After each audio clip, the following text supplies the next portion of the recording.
Hi friends, Sunday வந்தாலே எங்கள் வீட்டில் சண்டை தாங்க வருது. பெரிய சண்டைலாம் இல்லை. சாய் கிருஷ்ணாவுக்கும் தக்ஷிகாவுக்கும் தான். சாய் கிருஷ்ணா வந்து மட்டன் எடுக்க சொல்லுவான், தக்ஷிகா வந்து சாம்பார் செஞ்சு மீன் ஃப்ரை பண்ணி தாங்கன்னு சொல்லுவாள்.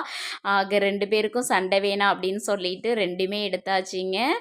மட்டன் கிரேவி செஞ்சு முடிச்சாச்சு. அதுக்கப்புறம் சாம்பாரும் செஞ்சுட்டேன். அதுக்கப்புறம் வவ்வால் மீன் ஃப்ரை பண்ணேங்க. வவ்வால் மீன் ஃப்ரை பண்ணுறது எப்படின்னு பார்க்கலாம். இது வந்து ஏரி மீனுங்க.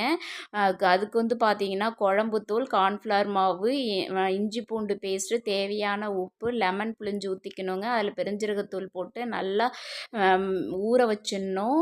நல்லா மீனை நல்லா ஊற வச்சுட்டு அதுக்கப்புறம் பேனில் 1 பை 1 போட்டு எடுத்தீங்க அப்படி சொன்னால் செம்ம டேஸ்ட்டாக இருக்குங்க. நல்லா சாஃப்டாகவும் இருக்குங்க, மொறுமொறுலாம் போகாது, நல்லா சாஃப்டாக இருக்கும். நீங்கள் எப்போ நான்வெஜ்ஜு சாப்பிட்டாலும் வாழை இலை சாப்பிடுங்க, அதுதான் உடம்புக்கு நல்லது, சூப்பராகவும் இருக்குங்க. அடுத்த வீடியோவில் பார்க்கலாம். பாய்.